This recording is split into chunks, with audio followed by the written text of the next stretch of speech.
The rain battered the windows of the Greyhound bus, each drop a reminder of the life I was leaving behind in Boise, Idaho.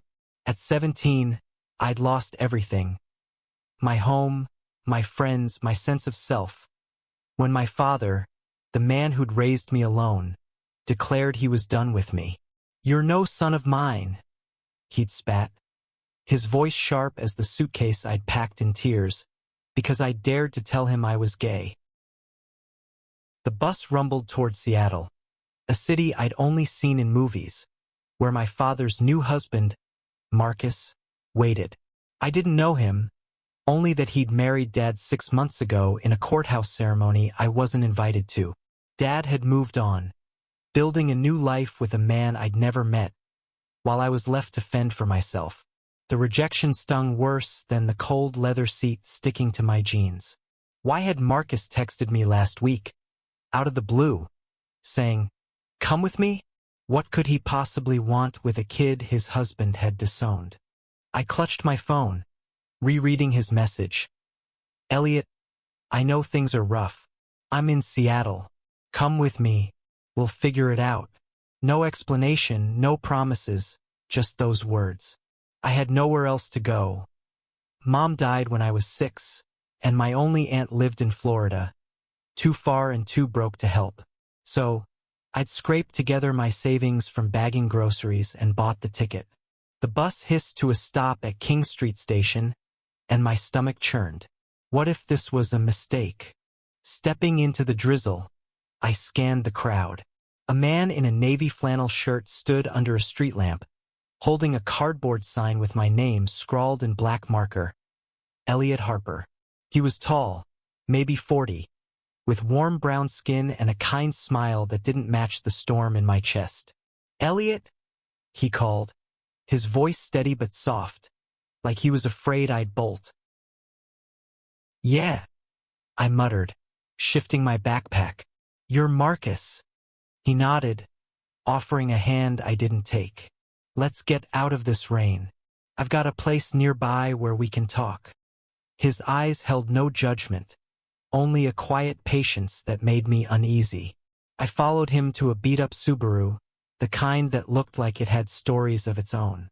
As we drove through Seattle's glowing streets, neon signs reflecting off wet pavement, I wondered what I'd just walked into. Marcus didn't push me to talk, which was good because I had nothing to say. My life had unraveled in weeks. Coming out to Dad was supposed to be a relief, a step toward being myself. Instead, it cost me everything. He called me broken, said I'd shamed him, and kicked me out with a Bible verse I didn't bother to memorize. Now here I was, in a stranger's car, heading toward a future I couldn't picture. We pulled up to a small cafe called The Hearth, its windows fogged with warmth. Inside, it smelled of espresso and cinnamon, and the chatter of patrons felt like a world I didn't belong in. Marcus ordered us coffee, and we sat at a corner table. "I know you don't trust me," he said, stirring sugar into his cup, "and I don't blame you, but I need you to hear me out." I stared at the steam rising from my mug, waiting for the catch. "Why am I here, Marcus? Dad made it clear he's done with me. You don't even know me." He leaned forward, elbows on the table. "Your dad's hurting, Elliot. He's got his own demons, fear, guilt, stuff he won't admit. But I'm not him. I've been where you are, kicked out at 16 for being who I am. I got through it, and I want to help you do the same." His words hit like a punch I didn't expect. I wanted to argue, to tell him he didn't get it, but the sincerity in his eyes stopped me. "What's in it for you?" I asked, voice sharp. "Why care about some kid you've never met?" Marcus smiled faintly, like he'd heard that question before. "Because no one should go through this alone. And because I love your dad, even if he's wrong about this. I think you're worth saving, Elliot." I didn't know how to respond. My whole life, I'd been taught to hide, to shrink, to be less. Now this man, a stranger, was offering me something I'd never had, a chance to be seen. But trust was a luxury I couldn't afford. Not yet. We talked until the cafe started to empty, the barista wiping down counters. Marcus told me about his life, growing up black and gay in Atlanta, finding his way to Seattle, building a career as a social worker. He didn't sugarcoat it. The world could be cruel, but it could also be kind if you found the right people. You don't have to decide anything tonight, he said. I've got a spare room. Stay as long as you need. That night, in a small apartment above a bookstore, I lay on a pull-out couch, staring at the ceiling. Seattle's rain tapped the window, a rhythm I didn't know yet. I thought of Dad, of the home I'd lost, and of Marcus's words. For the first time in weeks, I felt a flicker of something I hadn't dared to feel. Hope. But hope was dangerous. I'd learned that the hard way. The next morning, sunlight slipped through the blinds, painting stripes across the hardwood floor of Marcus's apartment. I woke to the smell of pancakes and the faint hum of jazz from a record player. Felt like a dream, one I didn't trust. I'd spent the last month couch surfing with friends, dodging their parents' questions, and now I was here, in a stranger's home, eating breakfast like nothing had happened. Marcus slid a plate of pancakes toward me, topped with blueberries. Eat up, he said, sitting across from me at a small kitchen table. We've got a big day. His casual tone didn't match the weight of everything unsaid. I wanted to ask what he meant, but my mouth was full, and honestly, I was afraid of the answer. After breakfast, he drove us to a community center in Capitol Hill, Seattle's vibrant, queer-friendly neighborhood. Rainbow flags lined the streets, and murals of smiling faces covered brick walls.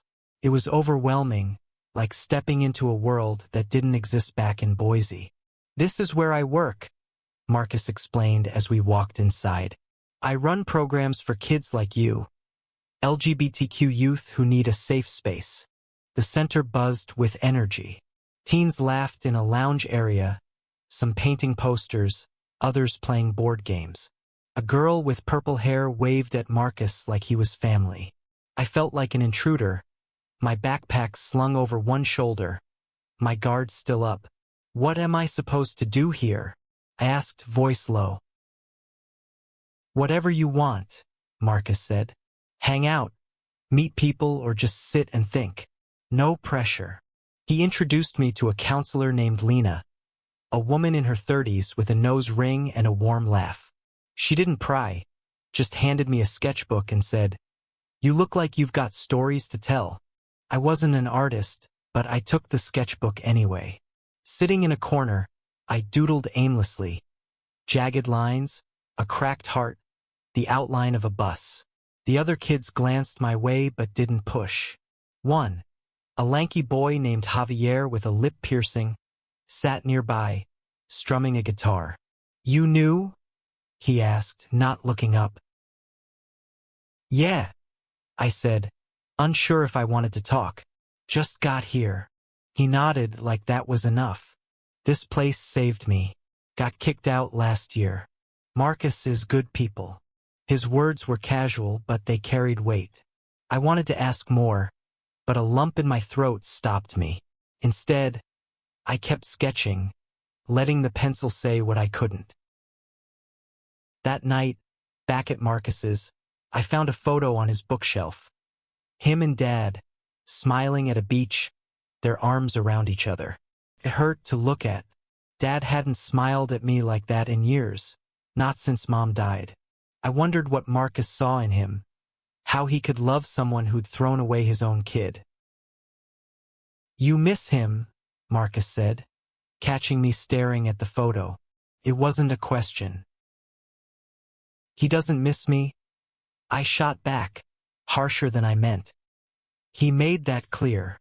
Marcus sat on the couch, patting the spot next to him. I didn't move. "Your dad's not a bad man, Elliot. He's just lost. He grew up in a world that told him love like ours was wrong. It's hard for him to unlearn that." "Then why'd he marry you?" I asked, my voice cracking. If he's so ashamed, why build a life with you? Marcus sighed, his eyes distant. Because love's complicated. He's trying in his way, but he's scared of what people think of what it means for you. He's wrong, but it's not about you. It's about him. I didn't want to hear it. I wanted to hate Dad, to let the anger burn clean. But Marcus's words chipped away at that, leaving me raw. What do you want from me? I asked. Why am I really here? I want you to have a chance, he said simply. To be yourself, to find people who see you. I can't fix what happened, but I can give you a place to start. Over the next week, I fell into a routine. Mornings at the community center, afternoons exploring Seattle with Marcus. He showed me Pike Place Market, where vendors tossed fish and musicians played for tips. He introduced me to his friends, a drag queen named Sasha, a trans couple who ran a bakery. They treated me like I belonged, but I still felt like I was borrowing someone else's life. One night, Javier invited me to a youth group meeting at the center. I hesitated, but Marcus nudged me to go. The room was full of kids my age, sharing stories of rejection, resilience, and hope. I didn't speak, but listening cracked something open inside me. These were my people, even if I wasn't ready to admit it.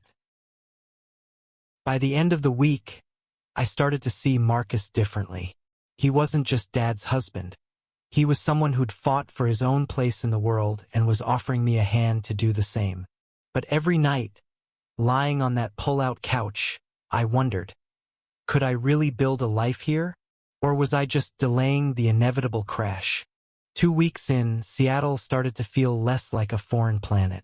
The community center became my anchor, a place where I could breathe without looking over my shoulder. Javier and I got closer. He was sarcastic, quick-witted, and didn't push when I clammed up. He'd been on his own since 15, bouncing between shelters until Marcus helped him find a foster family. You're lucky, he told me one day, tossing a basketball between his hands. Marcus doesn't give up on people. I wasn't sure I believed in luck anymore, but I couldn't deny Marcus's persistence. He checked in without hovering, gave me space without letting me disappear. One afternoon, he handed me a flyer for an art showcase at the center. You should submit something, he said, nodding at my sketchbook. You've got talent. I laughed it off, but the idea stuck. I'd always drawn, doodles in notebooks, sketches on napkins, but I'd never shown anyone. That night, I stayed up late, sketching a scene from memory.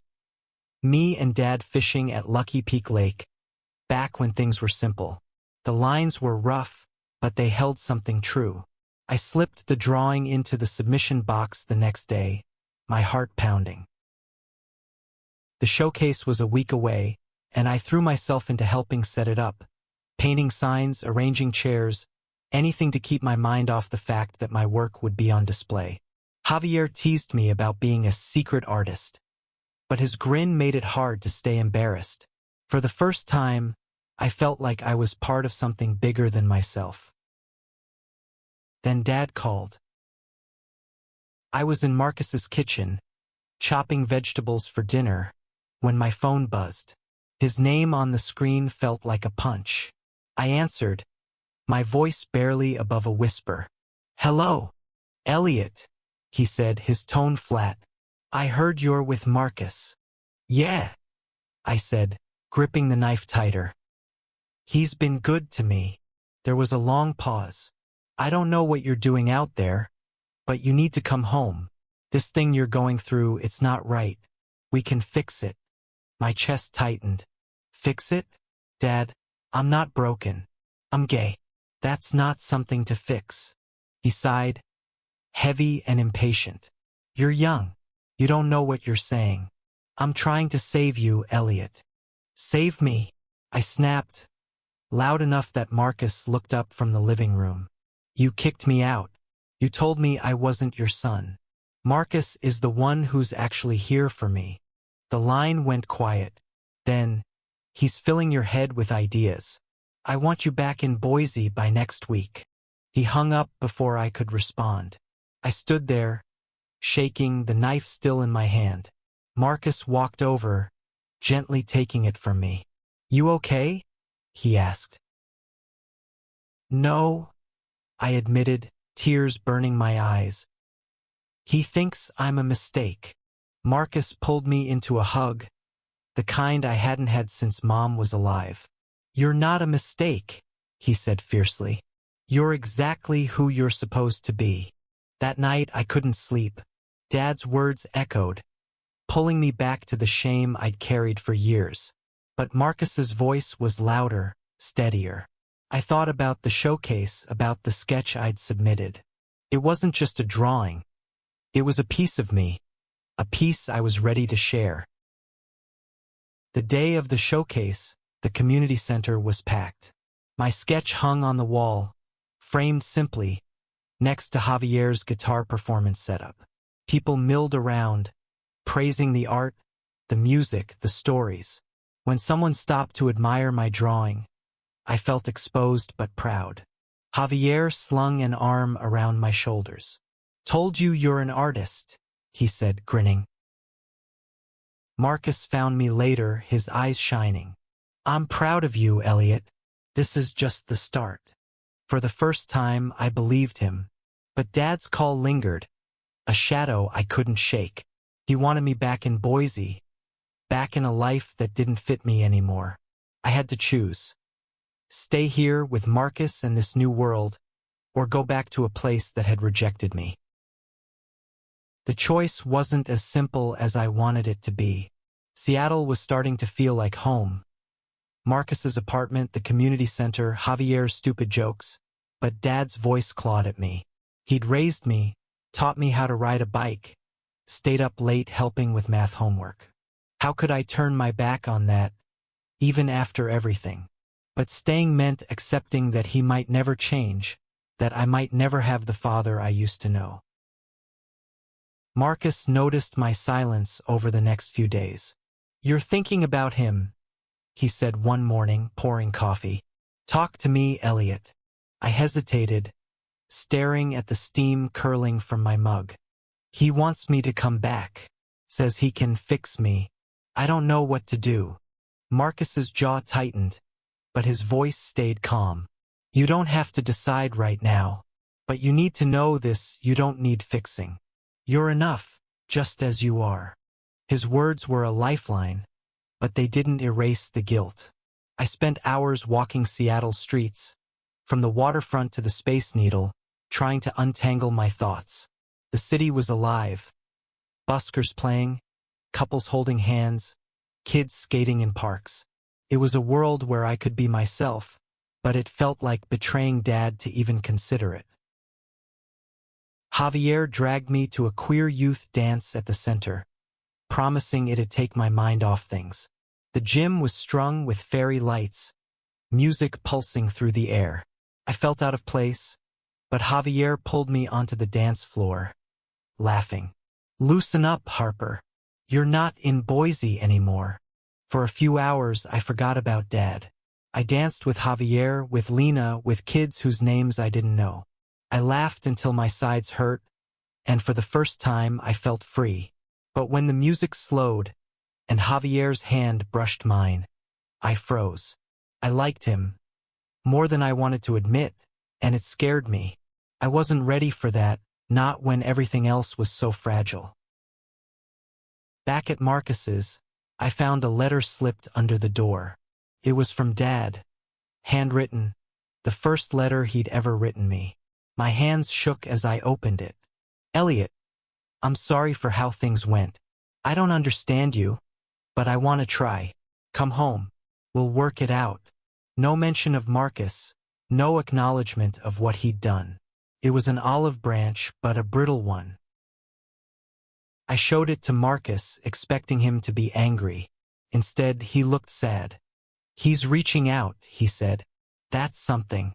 But you need to think about what you want, not what he wants. I didn't sleep that night. I sat at the kitchen table, sketching Dad's letter, the words blurring into shapes. Marcus found me there at dawn. "You're up early," he said, starting the coffee maker. "I can't go back," I said, the words spilling out. "Not now. Not when I'm finally starting to feel like me." Marcus nodded like he'd known all along. "Then stay. Build your life here. You've got people who care about you, me, Javier, Lena. You're not alone." The next day I wrote Dad back. "I'm staying in Seattle. I need to be myself, and I can't do that in Boise. I hope you understand someday." I mailed it before I could change my mind. Life with Marcus settled into something real. I enrolled in a local high school, started working part-time at the Hearth Cafe. Javier and I grew closer, though I kept my feelings in check. I wasn't ready for love, not yet, but his friendship was enough. The community center became my second home, where I painted, laughed, and started to heal. But healing wasn't linear. Some days, I'd see a father and son at the market, and the ache for Dad would hit hard. Marcus was there through it all, never pushing, always listening. He was more than Dad's husband now, he was family. Months passed, and Seattle wove itself into my bones. The rain didn't bother me anymore. It was just part of the rhythm, like Marcus's jazz records or Javier's off-key singing. I turned 18 in March, and Marcus threw a small party at the community center. Cake, balloons, and a playlist Javier swore was iconic. It was the first birthday I'd celebrated without Dad, but it didn't hurt as much as I'd expected. School was a challenge, but I found my place. Art class became my sanctuary, where I could pour my chaos onto canvas. My teacher, Ms. Rivera, saw something in me and pushed me to apply for a summer art program in Portland. "You've got a voice, Elliot," she said. "Use it." I started to believe her. My sketches evolved, less about pain, more about possibility. I drew Seattle's skyline, the community center, Javier's crooked smile. I even started a piece about Marcus, capturing the way his eyes crinkled when he laughed. He'd become my rock, the one person I could count on, even when I doubted myself. But Dad hadn't given up. He called every few weeks, leaving voicemails I rarely answered. "Elliot, I miss you. Let's talk." I wanted to believe he'd changed, but his letter still sat heavy in my drawer, a reminder of his limits. Marcus never pressured me to call back, but he'd ask, "You okay with where things are?" I wasn't sure. One evening, Javier and I were at the waterfront, eating fish and chips as seagulls swooped overhead. "You ever think about going back?" he asked, tossing a fry into the air. "Sometimes," I admitted, "but not to stay. I don't fit there anymore." He nodded, his eyes on the water. "You fit here, though. With us. With me." My heart skipped, but I played it cool. "You're not so bad yourself, Javi." He laughed, nudging my shoulder. "I'm serious, man. You're your home, you know?" I didn't know how to respond, so I didn't, but his words stayed with me, warming the parts of me that still felt cold.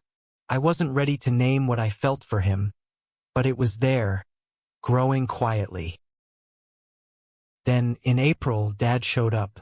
I was wiping down tables at the hearth when he walked in, his coat damp from the rain. He looked older, his hair grayer, his eyes tired. "Elliot," he said, like he wasn't sure I'd answer. I froze, the rag in my hand forgotten. "What are you doing here?" "I needed to see you," he said. "I drove all night." Marcus appeared from the back, his face unreadable. "Tom," he said, nodding. "You want coffee?" Dad shook his head. "I just want to talk to my son." We sat in a booth, the cafe's hum fading into the background. Dad's hands fidgeted with a napkin. "I was wrong," he said finally. "I didn't understand. I still don't, not fully, but I know I hurt you. I'm sorry." I waited for the anger to flare, but it didn't.